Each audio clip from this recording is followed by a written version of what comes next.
All right. Hello, everyone. Welcome to another episode of Women Waking Up. I am here with Lauren Gauthier, and today we're going to talk about a very controversial topic, which is what is better, paleo or vegan?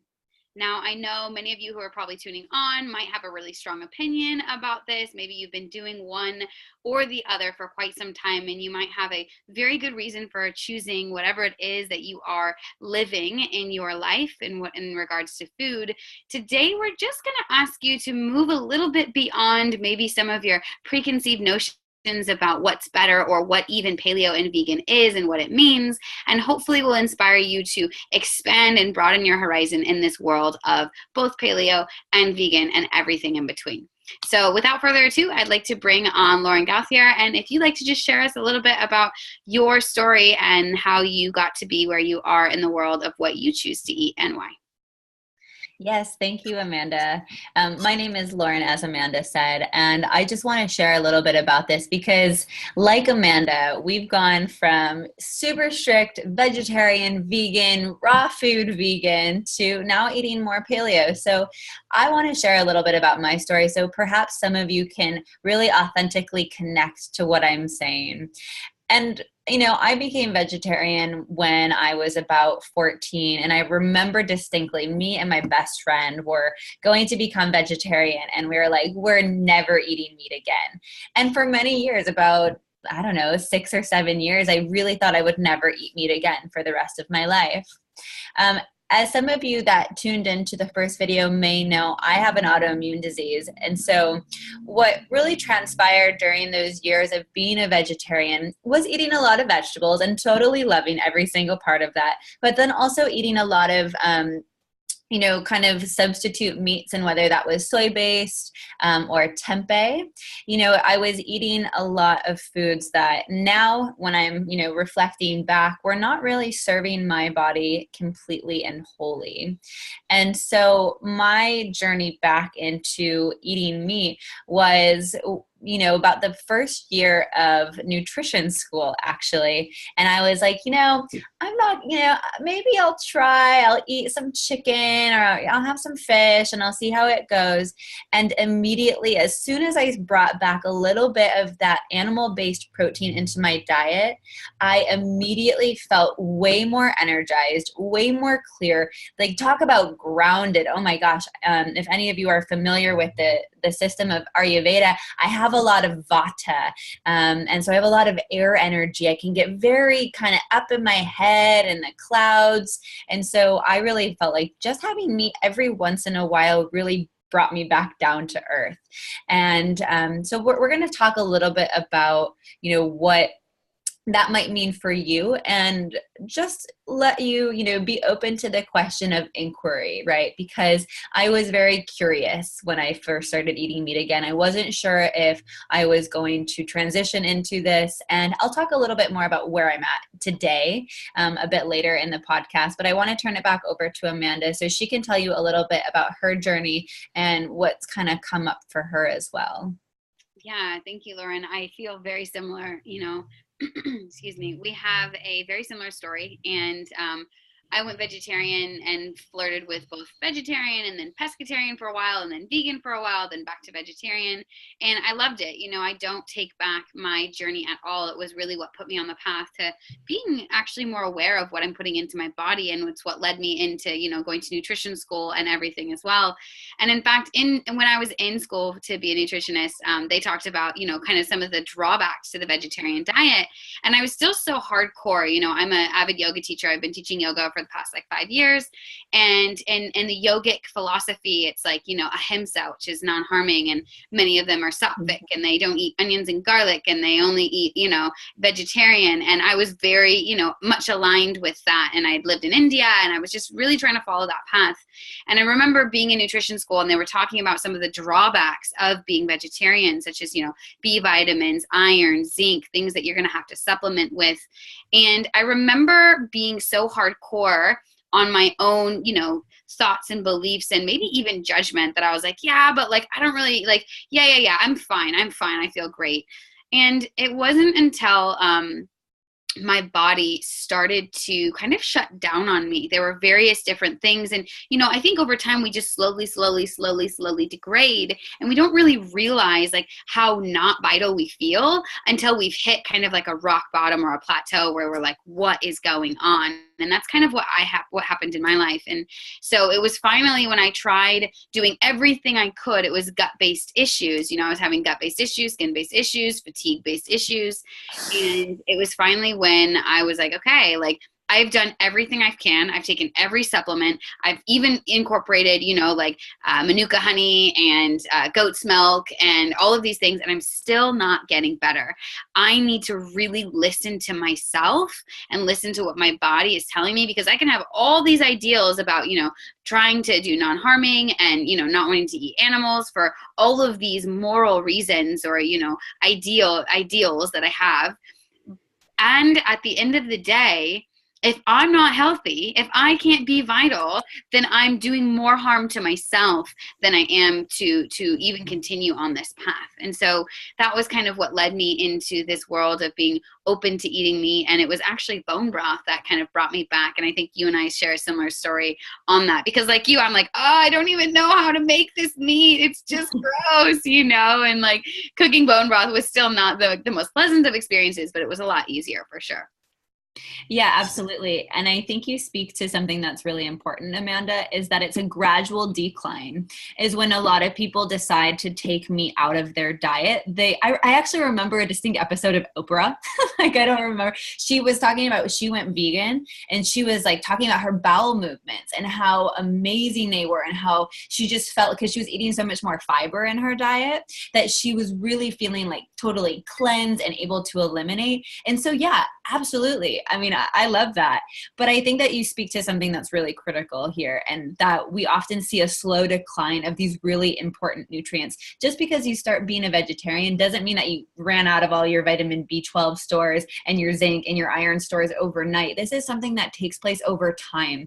And so when, even in the first several years of being vegetarian myself, I was feeling great. It wasn't until about 4 or 5 years in that I was starting to feel this sense of what you spoke to was depletion. Mm-hmm. And so I think that that's a really important thing to, not just tune in and ask your body, but to be well educated on this topic and to say, okay, it's been several years. Maybe I need to incorporate this and that. And many of the vegetarians and vegans and so on and so forth that I know take this approach, and they have, maybe some fish every once in a while, or because they acknowledge that they need that in their life to really feel vital. Yeah, no, absolutely. And I think that that's something, when we were talking about this episode and why we wanted to host this, it's not to tell anybody, like we have a very controversial subject line, and we wanted that to grab people's attention, but it's not to tell anybody that you should do this and you shouldn't do that, because both you and I believe in bio-individuality. At the end of the day, there is no one size fits all approach. There are definitely people who are successful vegans or vegetarians and they're fine and they feel great. That's awesome. And there are other people who are not, or who are great paleos and they feel better than ever. It's like, we're not trying to say that there's a one size fits all. What we're simply trying to do, and the intention of this podcast, is to share with you our own journeys, and having been in this health field for quite some time, and our other colleagues. In fact, I think everyone, there's 2 other women on this podcast who I think share the exact same story with us. And there's many other naturopathic doctors and nutritionists that I know that we've had this conversation of, really, if I only would have known then what I knew now, I feel like I could have been a more successful vegetarian or vegan or whatever it is, had I known and had I listened to my body and checked in with my vitamins and minerals. And so that's definitely something that I look forward to chatting more about. I would love, Lauren, if you would want to kind of jump in and tell us a little bit about paleo. What is it? For those of people who don't know, I know there's a lot of misconceptions out there. Yeah. What is it when it comes to paleo and that approach? Yeah, absolutely.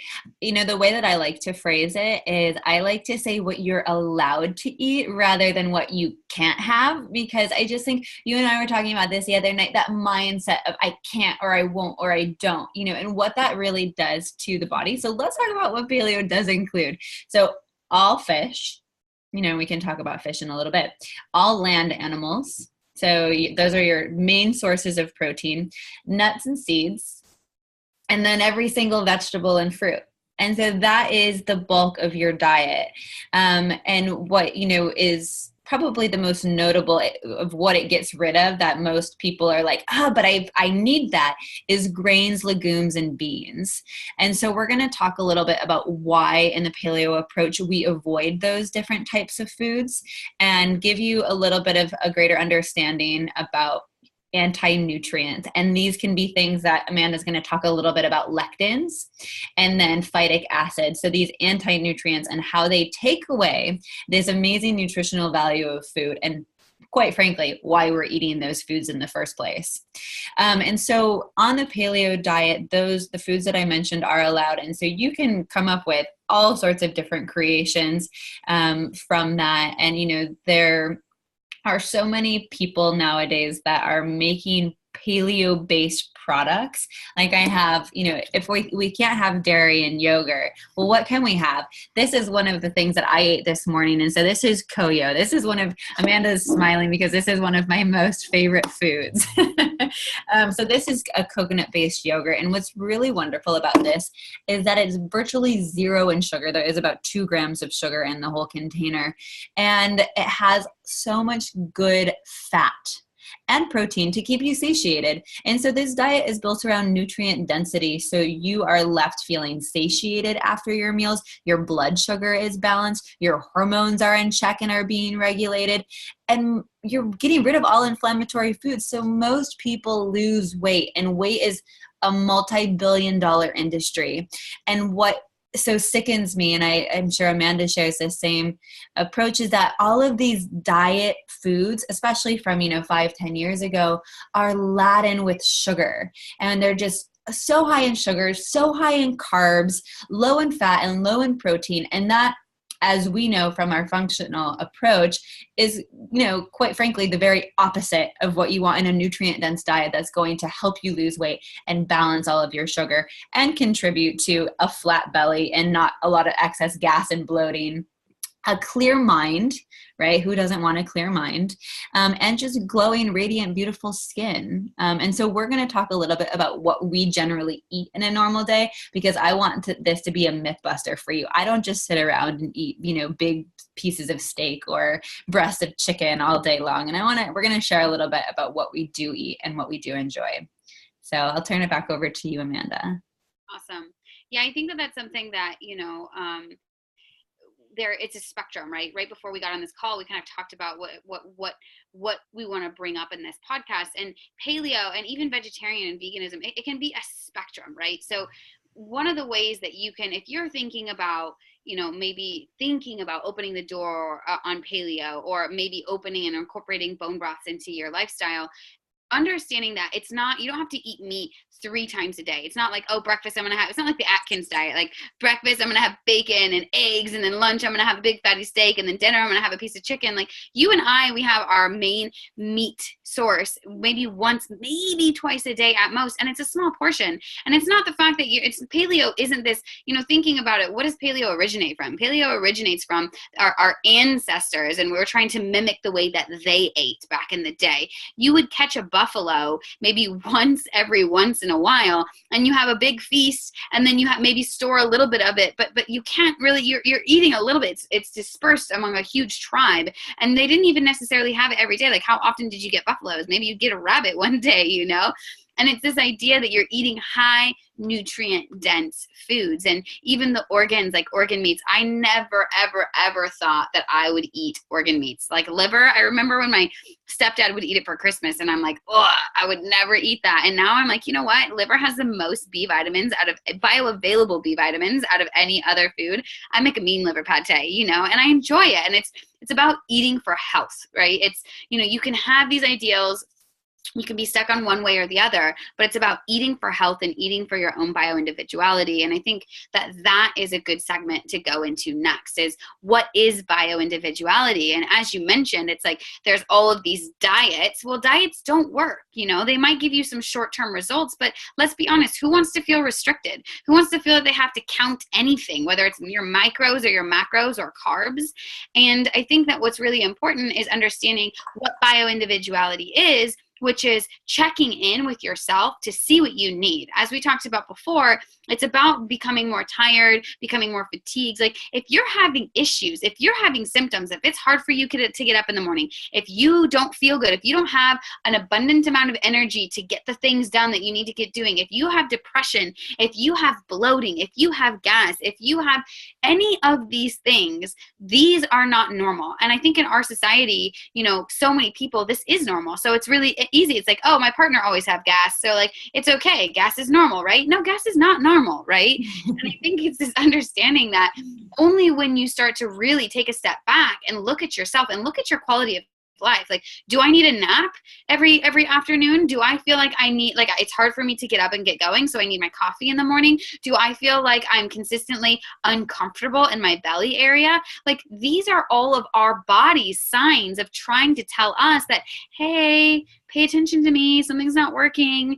And understanding this bio individuality of checking in. And this is how I think both you and I began to make this switch, was it's this check-in. And this is something that I use with my clients all the time. Take your mind and move your awareness into your body. And whether it's, you want to call it meditation or just a mental check-in, and try to think about, how am I feeling in this moment?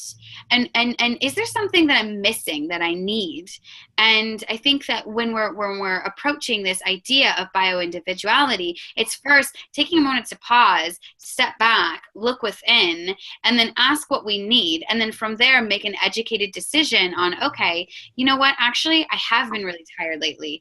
Actually, I've kind of been depressed lately. So maybe it's something that I'm eating. And then start to understand, well, for instance, iron is something that's going to happen with energy, right? Iron is needed. For years, I was anemic, and when I was on the vegetarian diet, and doctors or people would just be like, oh yeah, it's normal, you're slightly anemic. Like, that is not normal, and that is not okay, because iron is actually necessary for a bunch of different enzymatic reactions in the body, like your energy production. It's what carries oxygen to the cells. So if you're not getting enough oxygen to the cells, you're not going to have enough to oxygen in your brain to be able to function optimally, as well as it helps with neurotransmitters and uptake nutrients and so on and so forth. So I think, understanding your own bio-individuality and what that means is taking a moment to realize that there's different things and different ways of eating that's going to resonate with different people. Yeah, absolutely. And I love that you brought up, the paleo approaches, being like eating like our ancestors. And one of the other functionalities of that is seasonality. And this is such a huge thing for me, and what I really abide by. Like, I don't eat blueberries when they're not in season, that are coming all the way from Chile or Mexico. That is just not something that I incorporate in my diet, because I understand that food traveled a really great distance at a very high fuel cost. And so it's not just, the paleo diet is not just necessarily about food. This is an approach that I think really taps into our overall longevity and living more in touch with the seasons and with the earth and with the kind of these bio-natural rhythms. And when we're more in touch with that, we are way more in touch with our bodies. Mm-hmm.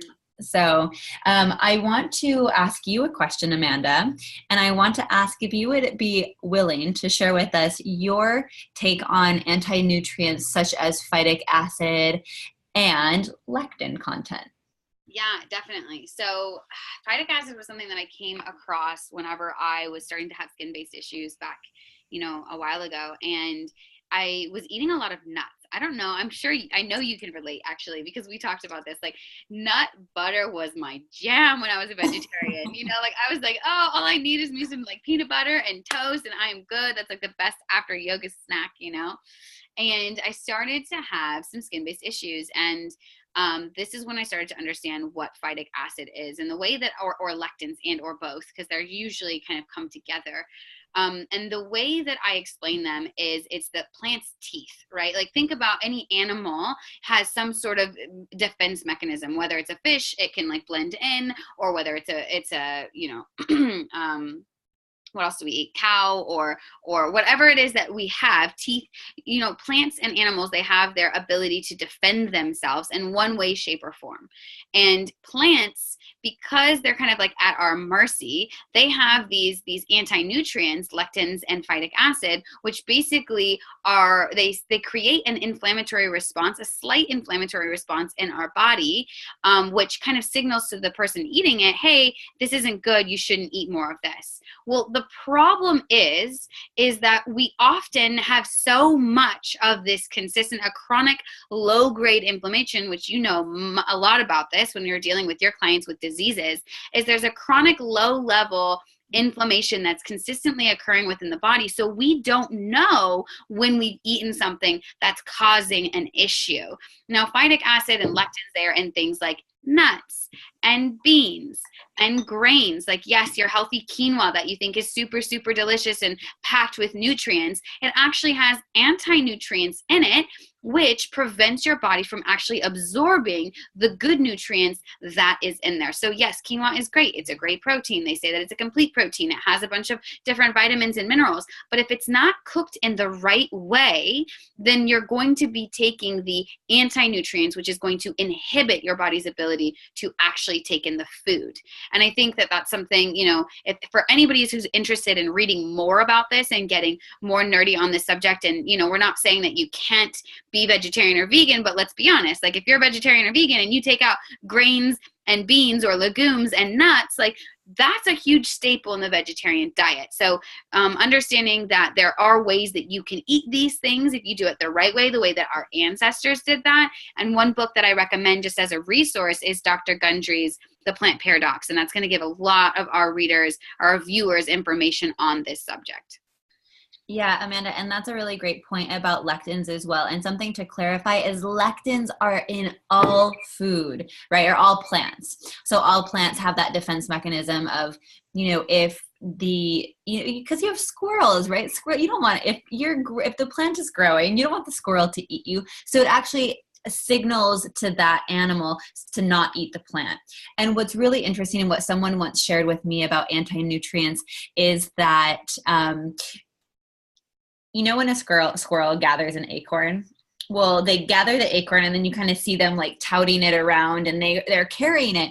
Well, what they're waiting for is for that acorn to sprout because they may only have one acorn for the season. So they're waiting for the acorn to sprout so that they can get the most nutrient value out of that acorn. And how smart is that squirrel, right? And so when we live in a world of fast and easy food, we're not doing those same processes to our grains and beans. And so this is the process of soaking, sprouting, lacto-fermenting, and even pressure cooking all of these foods. So if we actually take the steps to do that, we are dramatically reducing the lectin content and making it a more bioavailable, nutrient-dense food for our body. So it kind of comes back to, are you preparing food the right way? And I know for me that, yeah, like I love soaking grains and nuts and seeds and all that good stuff. And I always soak my nuts and seeds because those are things I still have in my diet. But, you know, if you're depending on that for the majority of your protein in your diet, I will bet you that you're not doing that to every single piece of grain you're putting in your body. And so it's just a challenge, right? So this may be something that you may go out and buy a guide on how to soak and sprout. And I hope you do that because, wow, it really transforms the taste of the food and it is so much more delicious and nutrient dense for you. So, you know, this is just it's a proposition for you, if nothing else. Yeah, and I'll be honest, I don't have time for that. I mean, we all have the same amount of time, but like for me, it's like I just don't want to put the energy and the effort, which is why I do more paleo. Like I don't need grains, I don't need legumes. Like I don't, and if I do, and I have them every once in a while, it's fine. And that's again too talking about balance is like it's not about like if you're depending on it for every part of your meal, yes, soak and sprout and get the guide. But for me, it's like, I don't want to take that much time and energy. I would rather just have a small piece of chicken or a small piece of fish that's like fresh and not have to worry about it. And then on the off chance that I do eat the, you know, the grains or the nuts or whatever, and I have them every once in a while, it's not a big deal. But the problem is that they're in a lot of our packaged processed foods. Like look at your packaged processed healthy foods. You're going to see soy lecithin and other like soy lecithin is like in everything. I'm not not sure if you've noticed that, but it's literally in everything. And that's a GMO. And that's another way of causing inflammation that we won't even get into today. But I think that, yeah, it's all about your time, your resources, and the intention that you put into it. And that's something that I wanted to talk to you about, Lauren, is why don't you give people an idea? You know, we know that people think the paleo diet is like hardcore meat. So why don't you share a little bit about what you eat? Like, what's your average day? What do you have? Sure. Yeah, definitely. I'll share what I ate yesterday, because yesterday was a good day, and we all have good days and bad days, right? You know, but this is a pretty normal day for me. So, you know, I woke up and I always have my nourishing herbal infusion in the morning, and that is basically a long steep of some herbs that I'm working with, and they provide me with a great deal of vitamins and minerals, actually. So I get a big pack of vitamins and minerals, and you know, my daily is usually nettles and oat straw and then some other type of thing. And I'm going to talk about herbs in a later podcast. So more on that later. And then what I had actually for my first food item of the day was I sauteed some shiitake mushrooms and king trumpet mushrooms and a little bit of ghee. I added some garlic and onions, and then I had kale, and I roasted all of that together, and it was so delicious. I topped it with a really nice fried pasture-raised egg, some sauerkraut, and then some avocado. And that was like delicious, and my breakfast.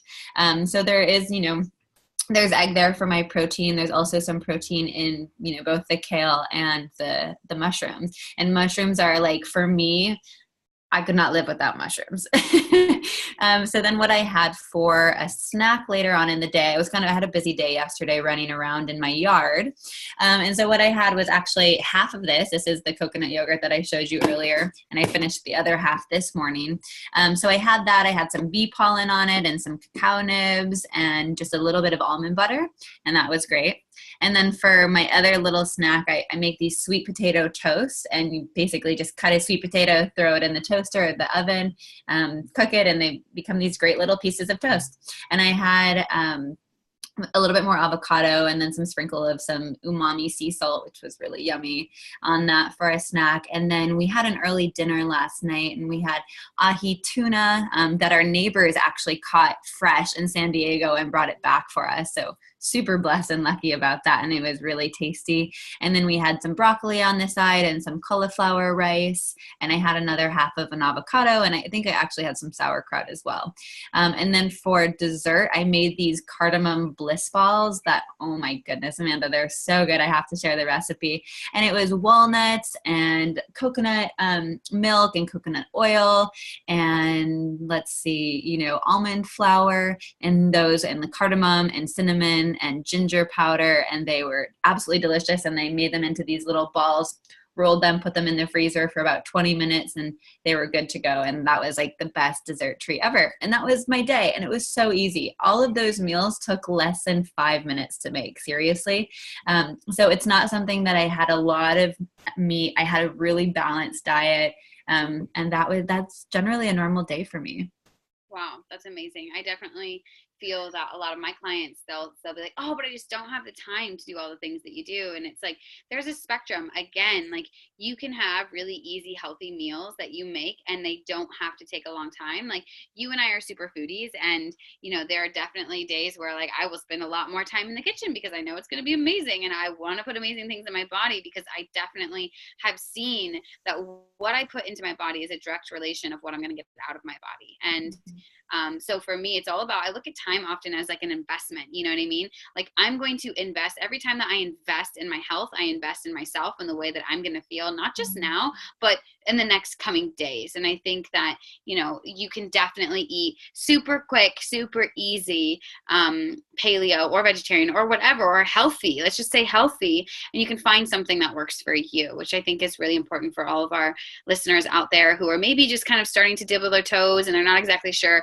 that, you know, they don't have the time, or they have whatever excuse it is, which ultimately at the end of the day, it's all an excuse, no matter what it is. You know, even I said, I was like, I don't have the time to soak and sprout. It's like, no, that's an excuse. Like, we all have the same amount of time. I don't want to spend the time on soaking and sprouting. Therefore, I'm just going to limit them for the most part and eat them every once in a while, you know? Yeah. Yeah, absolutely. And I think, what we spoke about before this episode was this idea of this 80-20 approach. And I just want to explore that a little bit more in this moment. And so when living, a paleo lifestyle or whatever you choose, and this is just where Amanda and I are at right now. So we're just sharing it authentically from our experience. But not all of the time. I don't completely avoid grains. We went out for sushi the other night and we both had some rice with our sushi and it was amazing and it was delicious. And it's not to say that just because I follow a paleo diet doesn't mean that, 20% of the time I may, like Amanda said, indulge in some sprouted chickpeas. Like I love chickpeas and I love hummus. And what I do is I soak and I sprout and then I pressure cook the hummus. And so that when I'm eating it, my body's not reacting in some way. And for me, chickpeas used to give me like really crazy digestive issues. Like not great digestive issues. So for me, that's one way I mitigate that. And so, talking about this really delicate balance, and you may even experiment with like doing 1 week more strictly, paleo and 1 week off. Maybe you're on a little bit more limited budget and you can only afford to eat meat a couple times a week. Then you do that. This is all about meeting you where you're at and what you want to do with your health. And so, when you ask us the question, what's better? We don't really have an answer for you. This I think is the approach of this podcast. Yeah, and I think the most important thing, a couple things that it brought me up, like what I want to touch on just before, we start to wrap things up, is this idea of like, I still 100% am very aware of the sources of the meat that I buy. And I know you are too. And that's the whole paleo approach, but I like take paleo away from it. Just be conscious, be a conscious consumer. Like when I eat meat, I buy it from the farmer's market. I buy it from my local farmers or my local fishermen. Like I do that. And granted, I know that there's some people, you live out in the middle of nowhere and you can't get organic meat, but there are actually even companies that will deliver organic fish and organic meat to your door if you don't have that opportunity. And yes, it is a bit more expensive, absolutely. But number one, you're supporting the people who are actually caring about your health. If you're buying conventionally raised anything, whether it's fish or meat or whatever, that is increasing inflammation in your body because they don't care how they're treating the animals. They don't care what they're feeding the animals. They're feeding them corn and soy and genetically modified foods.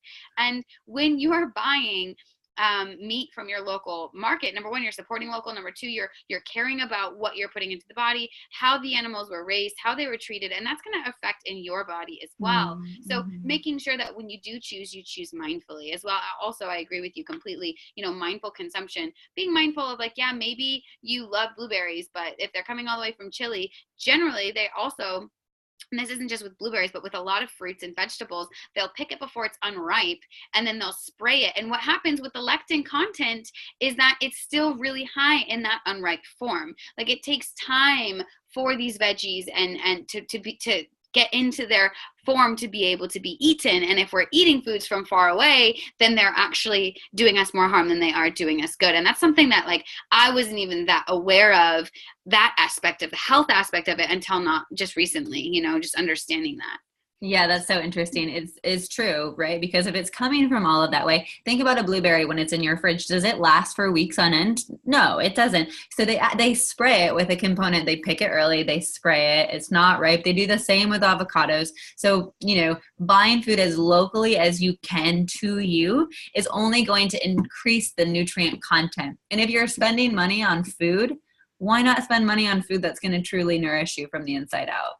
Yeah. And we kind of talk about food as like this preventative form of healthcare, right? It may be more expensive to buy this type of food, but heart disease and cancer are also really expensive. And really painful and uncomfortable. I don't know. Yeah. For the person going through it and everybody else that's having to witness that as well. So I like to think about like short-term investment, long-term investment. Like investing in your food is investing in yourself and it's investing in your long-term health. And I think that that's really, really important. Something else that came up for me whenever we were speaking is just this idea that whatever you decide to do, wherever you're at in your life right now, what we want you to do after listening to this podcast is just check in. We are not saying that you should be one thing or not be the other thing. All we're saying is, hey, check in. And if there's something that's like not really resonating in your body, your mind, your spirit, and there's an aspect of your health that you could maybe improve upon, you don't have to go hardcore any one way or the other, but just be open to it. Be open to listening to your body. I started out with just bone broth, and maybe that's what you do. Maybe you just start drinking bone broth, and I bet you both, we both can bet you that, like, if you start drinking bone broth, you're going to feel really good pretty soon, sooner rather than later. But just being mindful and being open to trying on some different things. And maybe you try something and you don't really feel a difference. Try it on for a couple weeks, right? Maybe try eliminating grains, or try pressure cooking your grains, or grains, or try adding bone broth, and try doing something, making a modification. I always encourage my clients to keep a journal, see how you feel. And if you feel better, then great. That's something that maybe you should continue on. If you don't feel any difference, then maybe that's not the change for you. Be mindful of where you're at and your changes, and then move from there so that you can understand what serves your body best. Yeah, I love that. I love you, and I love this podcast, and I'm just really stoked for everyone to be watching this, and just to kind of hear a little bit more about where we're coming from, and that we want to live to live your best life, and emphasizing this. We're bringing that sense of mindfulness, and we're not just doing this podcast to talk about food, but we're so passionate about helping to heal women and helping to heal the earth, because when women are starting to heal, we're starting to heal the earth, and we're coming back into this balance. So I think that, this is, even though we're talking about pretty much hardcore food here, we're bringing it all back together in this really beautiful and synthesized way. So we hope that you get a lot out of this. And, as always, you can ask us questions, you can send us an email, you can reply right to the YouTube link. However you want to get in touch with us, we're pretty friendly and loving human beings. So we're happy to help you in any way that you need. I think that's great, Lauren. And I think that, yes, like bringing it back full circle, like the name of this podcast is Women Waking Up. And like, I'll be honest, I think you also know this in your profession. In our profession, more women come in and are like, oh my gosh, this thing isn't working, or I'm having this issue. It's because we're very intuitive beings. We are very intuitive. A man wants to understand it, and he wants logic, and he wants you to tell him all the ways that it is. Or I don't even want to say man, let's say masculine. The masculine energy is very logic and precise, and let me A plus B equals C, and I know that because it's concrete. Whereas women, we're much more intuitive. It's like, I can't explain to you love, but I know it's real, right? I can't explain to you many things, but I can feel it. And I think that, as women waking up, the more that we become aware, which is what waking up is, of our choices and our patterns and our habits around ourself, our loved ones, our family, and our food, the more we have this ability to share this with others. And if all we can do at the end of the day is take responsibility for ourselves, taking responsibility of what we put into our body is key, because it's not only helping us, but it's helping everything and everyone else around us. So we are Women Waking Up, and this is just one step to continue on that path. And so, yes, I agree. It's been amazing, and I look forward to so many more episodes. Yeah, me too. So I'll just take this chance to say goodbye to everyone, and we hope you enjoyed this podcast. And if there's anything that you want to hear from us, that's a great place to put in the comments. Like, we have so many things planned, but if there's something that you really want to hear, drop it in the comments. I'm sure that one of the four of us can comment on it for, a little bit of time. And thank you. I'm looking forward to it. Looking forward to the next one. Thank you, Lauren. And we will see you all next week. Adios.